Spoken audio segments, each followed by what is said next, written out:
RBI का आंकड़ा कह रहा है कि 500 रुपए के रूप में भी 8,13,000 करोड़ रुपए काला धन बन गए, मार्केट से गायब हो गए। तो क्या सरकार 500 का नोट भी बंद करेगी? स्विस बैंक में 2016 से 2022 तक काले धन की पूंजी दुगनी हो गई।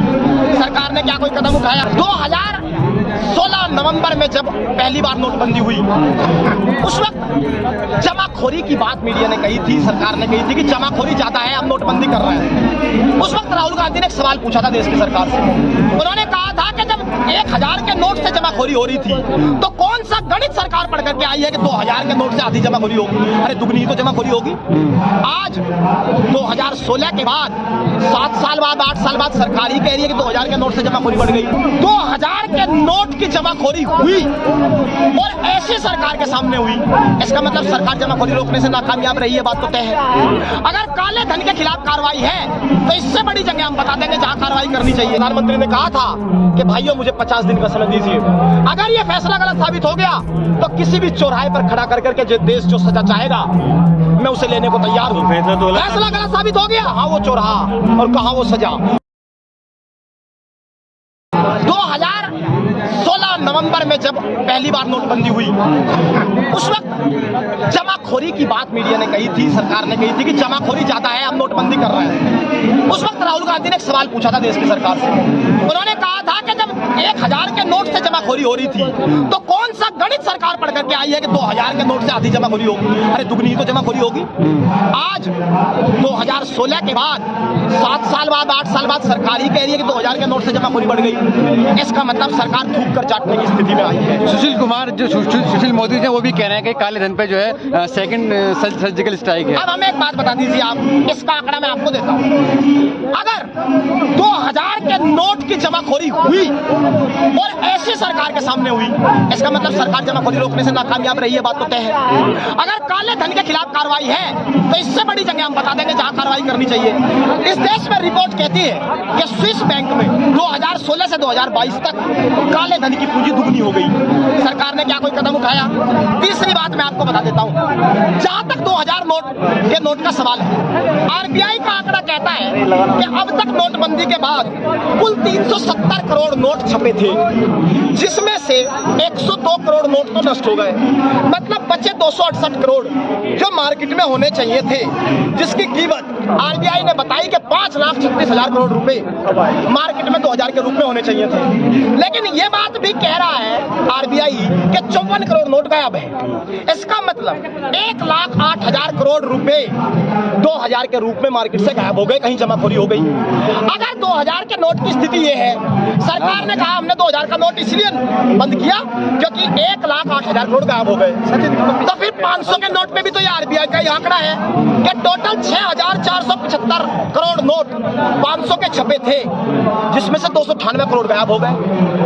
सवाल में अब कह रही है कि सर्कुलेशन में बचे 6,181 करोड़। तो अगर 500 रुपए के नोट के रूप में भी जमाखोरी गायब हुई है, आरबीआई का आंकड़ा कह रहा है कि 500 रुपए के रूप में भी 8,13,000 करोड़ रुपए काला धन बन गए, मार्केट से गायब हो गए। तो क्या सरकार 500 का नोट भी बंद करेगी?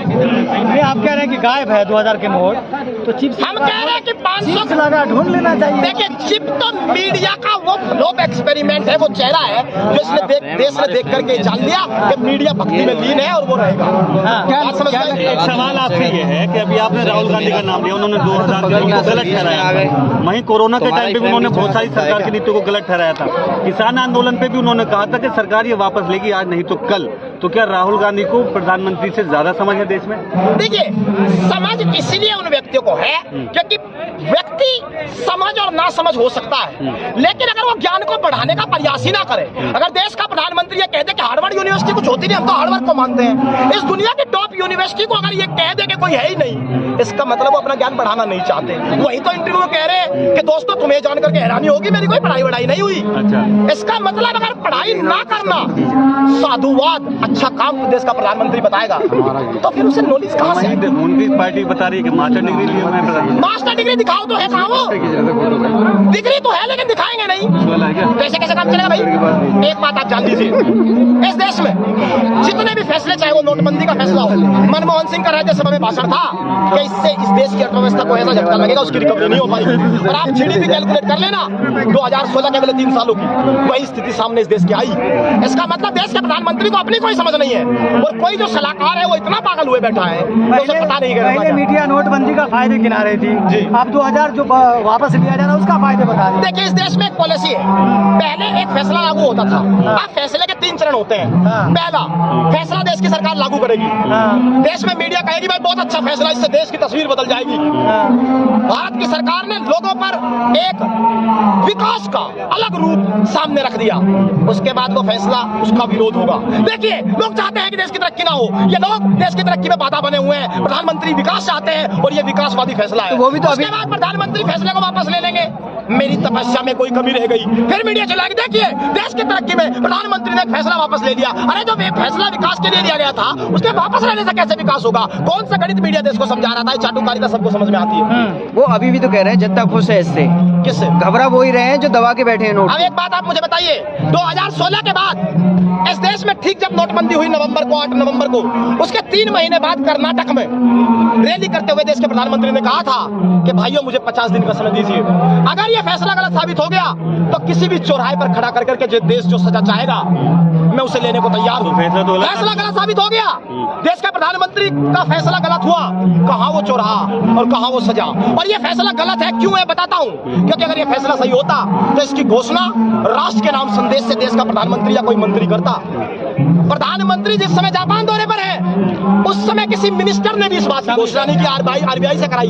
इसका मतलब सरकार भी ये समझ रही है कि उसको इस बार मात मिली है। तो क्या फैसला गलत था, उसे चुपके से सुधारना चाहते। क्या उद्देश्य हो सकता है 2000 के नोट के बंद करने का सरकार? देखिए, उद्देश्य तो ये है कि गलती को सुधार कर लिया जाए। दूसरा उद्देश्य बताता हूँ, इस देश में एक बड़ी पॉलिसी आई इलेक्टोरल बॉन्ड, पता ही नहीं लगेगा किस पार्टी को चंदा कहाँ से मिला है। तो सरकार ये चाहती है क्योंकि भाई हमारी पार्टी का चंदा तो आता है इलेक्टोरल बॉन्ड से, क्योंकि कर्नाटक में चुनाव हार गए, आगे चुनाव होने हैं कुछ राज्यों में, तो विपक्ष को क्या आर्थिक रूप से कमजोर किया जा सकता है इस तरह के फैसले में? क्योंकि एक आंकड़ा बहुत अच्छा साउथ के पत्रकार उन्होंने छापा, उन्होंने कहा है कि प्रति व्यक्ति अगर चक्कर काउंट कर लिए जाए तो इस फैसले से हर व्यक्ति को 18 करोड़ चक्कर बैंकों के लगाने पड़ेंगे। उन्होंने कहा किसी व्यक्ति पे अगर 2 करोड़ नोट है, सीधी सीधी कैलकुलेशन है, और 2000 के वो नोट है, इसका मतलब उसे बैंक के 1000 चक्कर लगाने पड़ेंगे जब जाकर के वो नोट बदला जाएगा। इसका मतलब जब हर व्यक्ति बैंकों के चक्कर लगाने में व्यस्त हो जाएगा, विपक्ष की पार्टियों को आर्थिक रूप से कमजोर किया जाएगा, तो सरकार को लगता है कि विपक्ष चुनाव हार जाएगा।